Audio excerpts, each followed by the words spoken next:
네, 안녕하세요. 경북대학교 로봇비전 연구실에서 이제 순찰 로봇, 추적 로봇 관련 연구 진행하고 있는 석사 연구생 하민세라고 합니다. 반갑습니다. 네, 오늘 제가 준비한 발표 내용은 제가 이번 ACCB 2024에 제출해서 등재가 된 논문인데요. 이제 전형적인 컴퓨터 비전 쪽 분야이고 로봇 환경에서 그리고 특히 저조도 그러니까 어두운 환경에서 인간 행동 인식을 더 잘하기 위한 그런 방안에 대한 연구가 될 것 같습니다. 네. 그래서 논문 설명을 보다 자세하게 드리는 것보다 저는 일단 도메인이 순찰 분야이기 때문에 좀 순찰 분야에 대한 어떤 도메인 제반 설명과 그리고 좀 간단하게 저희 논문의 좀 장단한 점들을 소개해 드리고자 합니다. 네. 그래서 시작해 보도록 할게요.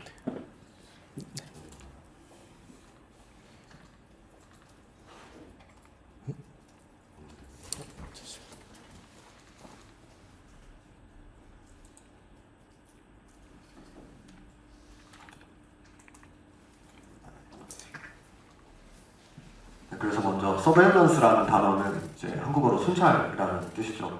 장표를 영어로 준비해서 좀 죄송한데 말이랑 그림에 좀 더 집중해 주시면 될 것 같습니다. 네, 그래서 순찰이라고 하는 것은 사실 씬을 이해하는 컴퓨터 비전 분야 중에 하나입니다. 그래서 주로 이제 범죄나 이상 징후들을 이제 카메라를 통해서 탐지하는 분야를 순찰이라고 하고요. 이제 기술의 발전에 따라서 이제 인간이 직접 모니터링하던 순찰 방향에서 이제 오토매틱하게 기계에게 순찰을 맡기려는 시도들이 이루어지고 있었습니다. 아래 보이시는 두 가지 이제 태스크, 버려진 이제 배기지를 탐지하는거나 혹은 이제 불법 주차를 탐지하는 게 기본적으로 이제 순찰 분야에서 자주 컴퓨터 비전을 이용해서 진행됐던 태스크들이라서 가져와봤습니다. 그래서 순찰을 좀 발전 과정을 간단하게 소개해드리면요. 굉장히 오래된 분야이고 1980년대에는 이제 오른쪽에 보시는 것처럼 좀 룰 베이스 기반으로 알고리즘으로 플레이트 차량 번호판을 이제 탐지하고 이제 언어나 차량 번호를 탐지하려는 시도들이 이루어졌고요. 이제 2000년대부터 머신러닝이라는 기법들이 등장을 하면서 이제 바로 이제 사진에서 이제 이미지를 디텍션해서 차량 번호판을 좀 확인하려는 시도들이 이루어졌습니다. 그리고 이제 2017년도에 딥러닝이 이렇게 터지면서 이제 밑에 보시는 태스크들이 오히려 더 익숙하실 거라고 생각이 들어요. 이제 딥러닝으로 조금 더 복잡한 정보들을 기계가 인지할 수 있게 되면서 이제 차량의 종류를 이제 클래시피케이션, 분류하는 문제라던가 혹은 이제 요즘 가장 많이 산업체에서 쓰이고 있는 탐지 모델을 이용해서 차량의 위치나 개수 등을 이제 파악하려는 시도들이 이제 등장하고 있었습니다. 그런데 이제 순찰의 최근 트렌드는 조금 더 달라졌습니다. 이제 컴퓨터 비전은 이제는 로봇 분야와 많이 접목이 되는 상황입니다. 그래서 기존의 모니터링, 순찰은 고정된 카메라 뷰, 그러니까 씬이 변하지 않는 상황에서 이루어졌다면 이제 순찰 로봇이라는 분야의 발전으로 이제 움직이는 씬에서 순찰이 진행되기 시작했죠. 그래서 몇 가지 예시를 가져왔는데요. 이거는 이제 LA 이제 경찰청에서 만든 순찰 로봇이고요. 이제 이 사진과 이 사진은 저희 경북대학교와 함께 하고 있는 현대차 스타트업 무빈이라는 회사에서 개발한 이제 계단 등판이 가능한 암행 순찰차 컨셉의 순찰 로봇이고요. 이 로봇은 혹시 관심 있으신 분들은 아시겠지만 도구공간이라는 회사에서 만든 이제 주간에는 안내 로봇, 야간에는 순찰 로봇을 실내에서 진행하는 그런 로봇입니다. 이렇게 고정되는 카메라 뷰에서 움직이는 카메라 뷰로 변경되면서 패러다임이 변경되면서 순찰을 하는 과정에서 다양한 문제점들이 새로운 챌린지들이 대두되기 시작합니다. 아래에 좀 적어놨는데요. 첫 번째는 모션 블러라고 하는 겁니다. 보이시면 이제 카메라가 움직이기 때문에 카메라 뷰가 흔들릴 수밖에 없습니다. 물론 카메라의 흔들림을 잡아주는 짐벌이라든지 다른 하드웨어들도 존재하지만 기업체 입장에선 당연히 이제 그건 다 리소스 자원의 부담이기 때문에 흔들리는 상황에서도 이제 행동인식 혹은 이상 탐지를 잘할 수 있는 모델의 필요성이 좀 대두가 되고 있었고요. 두 번째는 이제 Occlusion Aware Action Recognition이라는 분야인데 이제 뷰가 계속 변경됨에 따라서 사람이나 이상 징후들이 일부분 가려지는 문제들이 발생을 합니다. 예를 들면 기둥 뒤에서 발생하는 불법 투기라든지 나무 뒤에서 가려진 불법 흡연 이런 것들이 이제 문제가 되기 시작했고요. 그리고 당연히 리얼타임 실시간성도 대두가 됐고요. 그리고 마지막으로는 이제 씬이 변경됨에 따라서 컴퓨터 비행에서 가장 중요한 문제인 조도가 변하기 시작합니다.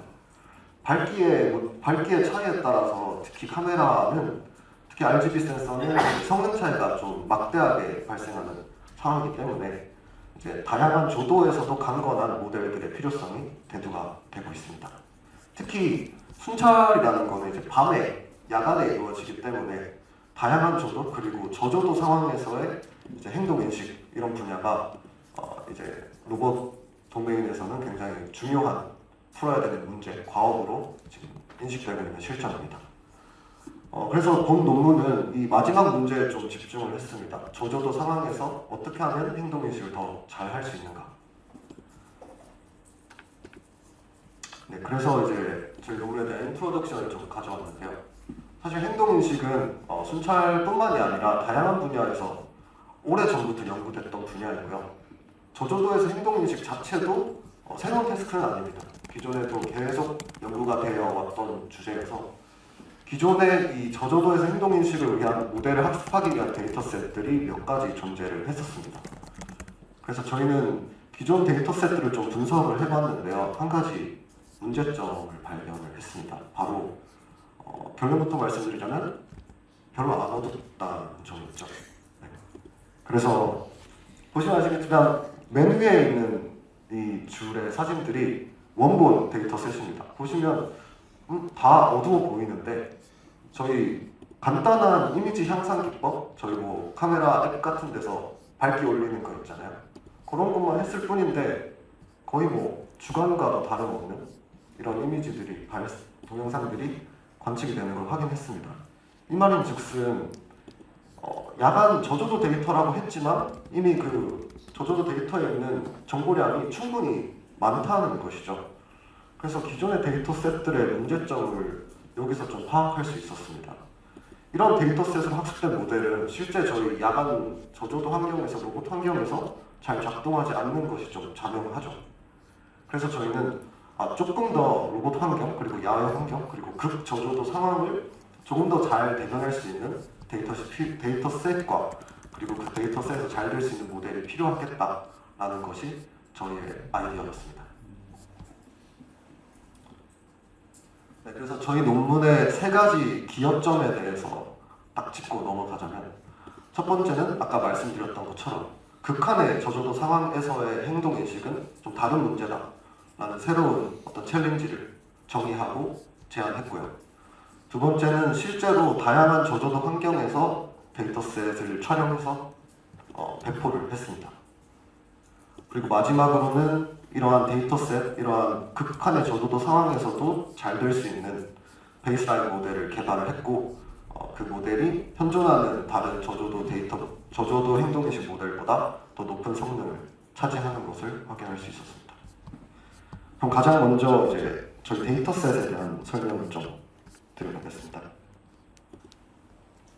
네, 저희는 실제 연구실 단위로 밖에 나가서 로봇을 돌리면서 데이터를 촬영을 했는데요. 네, 저희 데이터셋은 세 가지 장점을 먼저 소개해드리고 싶습니다. 첫 번째로는 실제 세계 환경을 좀 구현하고자 노력을 많이 했다는 점입니다. 아까 말씀드렸다시피 다양한 저조도 상황을 좀 구현하기 위해서 low light이라고 하는 저조도 상황, 그리고 extremely low light이라고 하는 극한의 저조도 상황을 분리해서 두 가지 레벨로 데이터셋을 구분해서 찍었고요. 그리고 실제로 저희가 촬영에 사용하는 로봇인데요. 로봇에서 자주 사용되는 카메라 모듈은 크기가 좀 정해져 있습니다. 그래서 실제 로봇 환경에서 잘 구동하려면 실제 로봇 도메인에서 사용하는 RGB 센서들을 사용해야 된다고 판단했고, 실제로 그래서 로봇 도메인에서 자주 사용되는 카메라 센서들을 이용해 촬영을 진행했습니다. 그리고 두 번째로는 좀 다양성을 고려하기 위해서 12가지의 인간 행동 액션을 정의를 해서 찍었고요. 그리고 다양한 액터, 그리고 옷의 색깔도 굉장히 중요하다고 판단했기 때문에 옷을 갈아입으면서 한 17가지 경우 케이스로 나눠서 찍었고요. 그리고 보시다시피 3가지 카메라를 이용해서 촬영을 했고 5군데의 씬, 그리고 행동이 발생하는 위치를 그 씬 내에서도 다르게 줌으로써 모델이 한 가지 씬에서만, 한 가지 곳에만 집중하지 않게 좀 다양하게 촬영을 했습니다. 이렇게 구성해서 촬영된 저희 데이터셋은 전 세계에서 현존하는 저조도 데이터셋 중에서 가장 많은 양을 보유한 것으로 나타났습니다. 네, 그래서 저희 데이터셋의 샘플을 좀 가지고 왔는데요. 아래 보이시는 거는 이제 각각의 행동 레이블이고요. 그리고 위에 거는 이제 저조도 야외 상황, 그리고 극저조도 실내 상황입니다. 그래서 육안으로 또 잘 관측이 되지 않는 수준의 저조도 환경을 구현하고자 노력을 많이 했고요. 그리고 심지어 지금 보여드리는 이 영상조차도 아까 말씀드린 그 밝기를 이미 향상시켜서 눈에 보이게 가져온 데이터셋입니다. 그래서 실제로 저희 실제 데이터를 보시면 그냥 까만색 영상만 나오실 겁니다.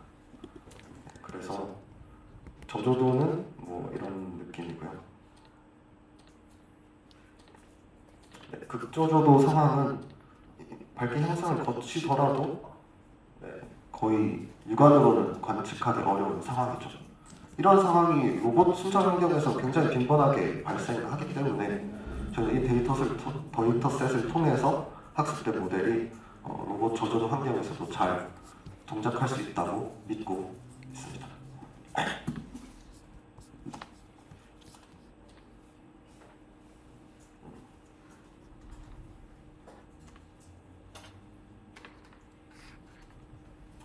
네, 그리고 이거는 저희가 3번째 기어였던 저희 모델인데요. 저희는 LLM 쪽에서 많이 사용되는 그 믹스처 오브 엑스퍼트라는 개념에서 좀 영감을 받았습니다. 이 개념 아시는 분들은 아시겠지만 어떤 뜻이냐면 하나의 큰 라지 랭귀지 모델이 모든 태스크를 처리하는 게 아니라 어떤 룰 게이트라는 네트워크를 줘서 어떤 가장 잘하는 모델에게, 작은 모델에게 이 업무를 나눠서 배정해서 각각의 전문가들이 그 태스크에 더 적합한 문제를 해결한다, 뭐 이런 컨셉의 개념인데요. 저희는 이 믹스처 오브 엑스퍼트를 컴퓨터 비전 분야에 적용을 해서요. 앞단에서 뭐 들어오는 입력, 이미지, 영상의 밝기를 판단을 하고 그 판단된 결과에 따라서 어댑티브하게 그 이미지 향상을 진행시키고 그 이미지 향상된 이미지에 따라서 각각의 다른 클래시피케이션 헤드를 사용하는 방식으로 모델을 구현을 했습니다. 자세한 설명을 안에 밑에서 드리도록 하겠습니다. 그래서 첫 번째가 아까 말씀드린 각 이미지의 조도에 따라서 다른 밝기 향상 기법을 사용한다는 점인데요. 아까 보시는 것처럼 어두운 이미지를 단순히 이렇게 픽셀 값을 오른쪽으로 밀어서 밝게 만드는 것을 이제 감막 인텐시티 커렉션이라고 하는 알고리즘을 통해서 구현을 했습니다. 이건 아까 말씀드린 사진 앱에서 밝기 조절하는 그거랑 거의 유사하다고 보시면 되는데, 해보셨겠지만 이 밝기를 조절하는 건 상당히 좀 디테일하게 조절을 해야 합니다. 특히 행동인식 성능을 높이기 위해서라면. 왜냐하면 너무 조그만 밝기를 올리면 어두운 거나 다름이 없고요. 너무 많이 올려버리면 그 하얀색 노이즈가 너무 많이 껴서 오히려 행동인식 성능이 저해가 되죠. 그래서 저희는 앞에 있는 이 게이팅 네트워크라는 데서 비디오에 있는 어떤 밝기 정보들을 추출해서 그 밝기 정보들을 토대로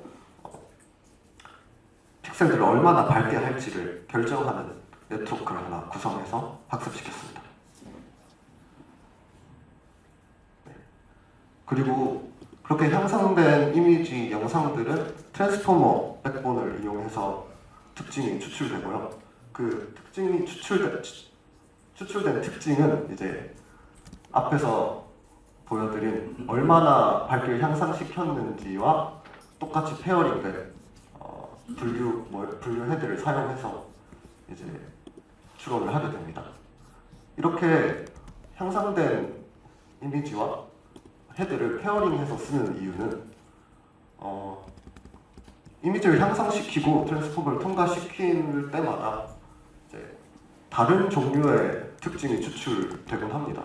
예를 들어서 첫 번째 GIC 모듈을 거쳐서 백본을 통과한 특징과 네 번째 밝기 향상 방식을 써서 백본을 거친 특징은 좀 상이한 면이 있기 때문에 그 특징에 따라서 다른 헤드를 써서 좀 성능을 높이고자 하는 시도였습니다. 뒤편에 있는 이 분류 헤드는 기존에 있던 i3D 모델의 아키텍처를 사용했습니다.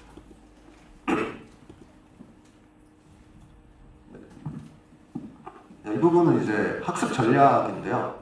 보시면 아시겠지만 그림에서 굉장히 작지만 이 트랜스포머는 스윈이라고 하는 비디오 스윈 트랜스포머를 사용했습니다. 그래서 굉장히 큰 모델이고 앞단의 게이팅 네트워크는 그림은 크지만 굉장히 MLP 레이어 한 3개? 4개 정도 되는 아주 작은 레이어. 그리고 뒷단의 헤드들도 그렇게 크지 않죠. 그래서 근데 이제 이게 분류 로스만을 이용해서 이 전체 아키텍처를 학습하는 것은 실제로 해봤는데 잘 안 됐습니다. 그래서 자주 사용되는 스위칭 기법을 사용을 했는데요. 네. 일단 사전 학습된 트랜스포머 백본은 올려두고요. 뒷단의 헤드를 먼저 학습시켰습니다.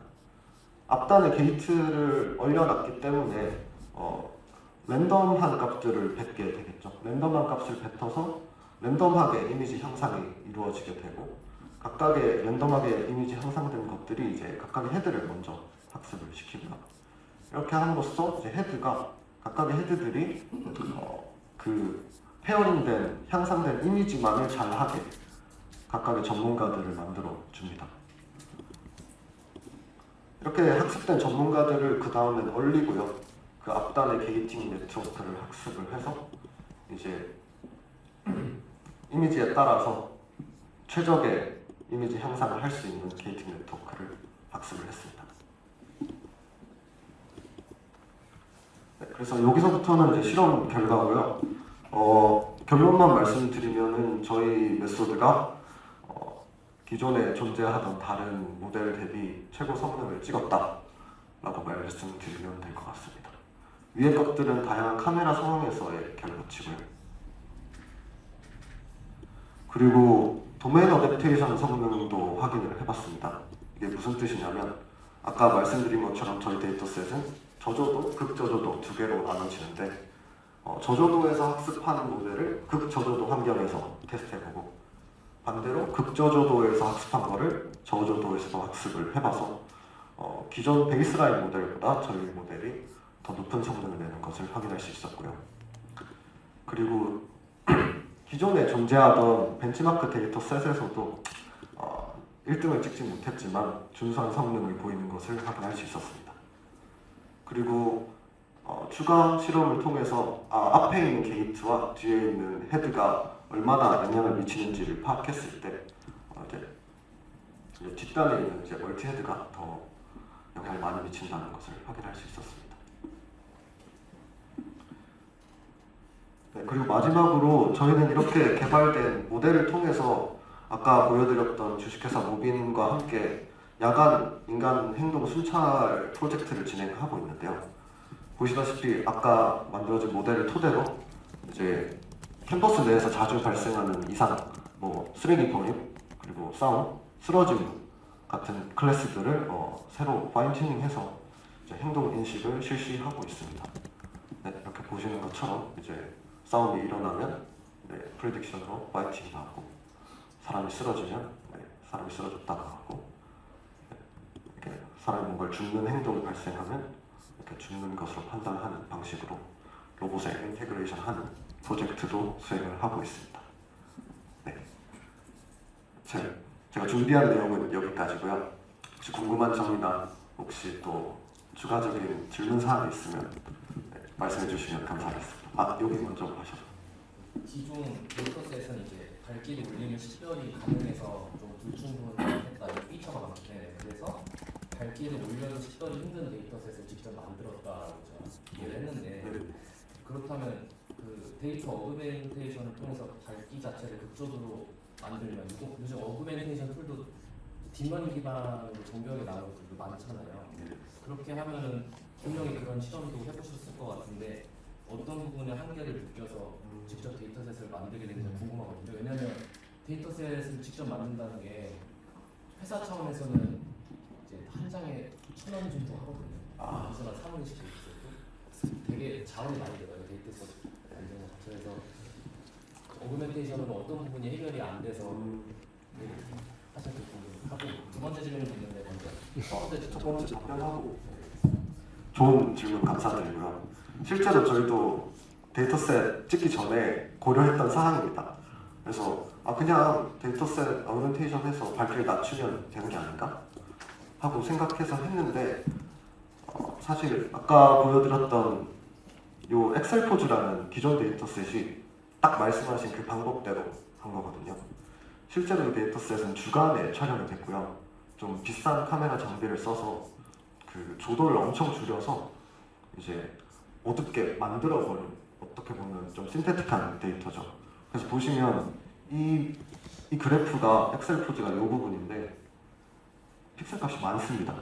그래서 어그멘테이션을 통해서 픽셀 값을 이제 0 가까이로 미는 거는 사실상 똑같다고 생각했습니다. 기존의 벤치마크 데이터셋이랑. 그리고 저희가 실제로 찍은 결과 그냥 픽셀 값을 미는 수준이 아니라요, 이제 비는 부분이 발생합니다. 아예 0픽셀들로 세츄레이션 돼가지고 군데군데 비는 영상들을 저희는 실제로 촬영이 되는 것을 확인을 했는데요.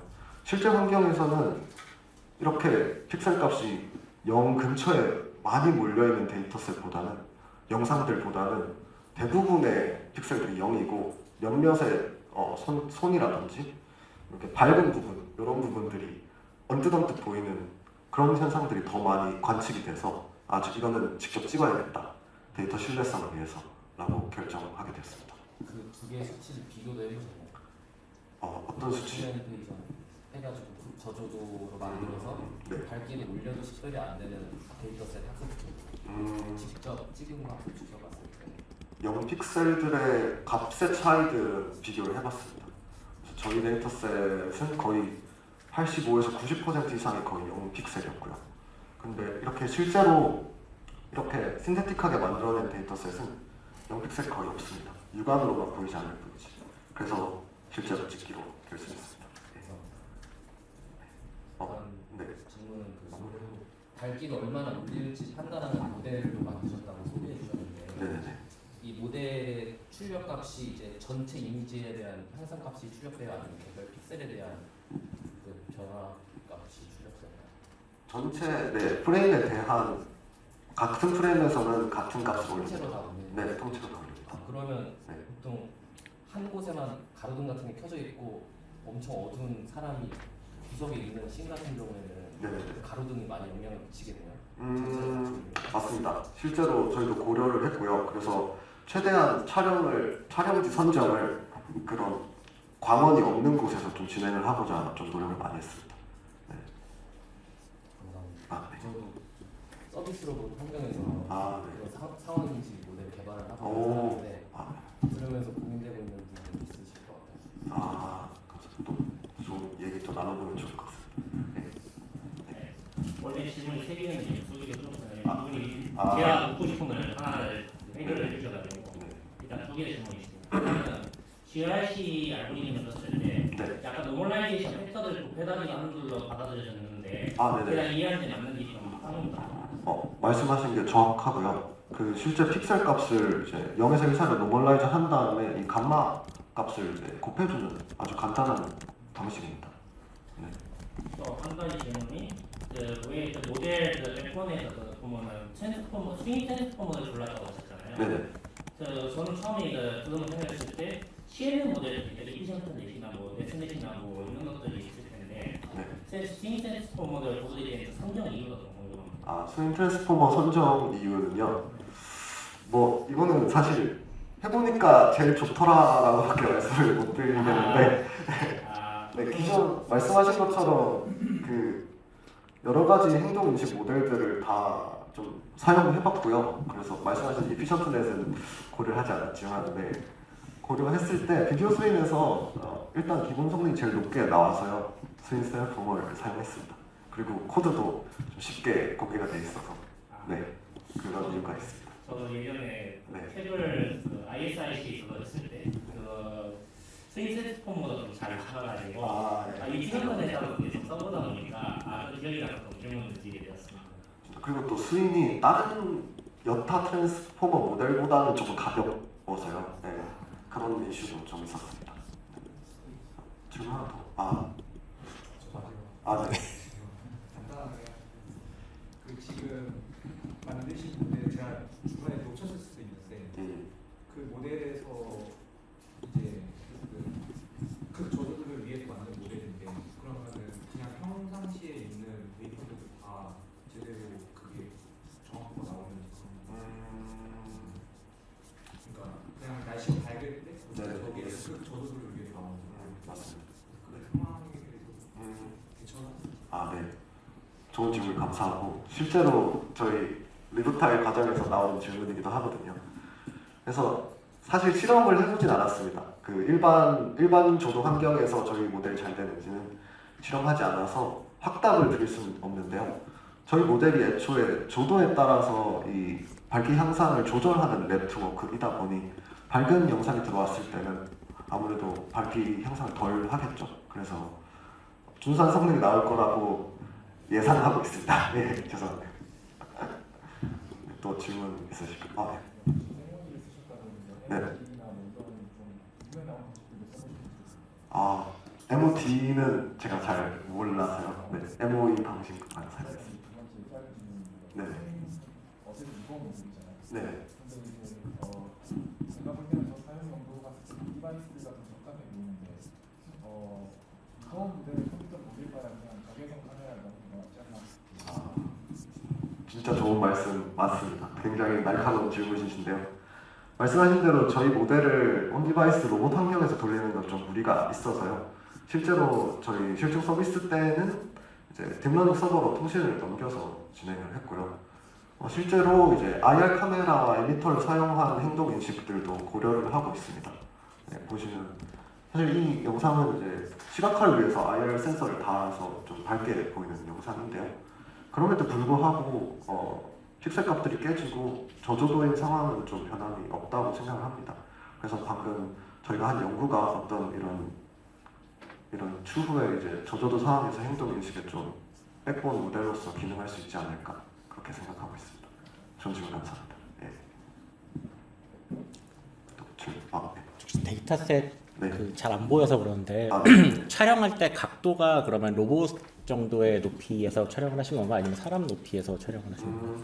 로봇 이거를 보여드리면 좋을 것 같은데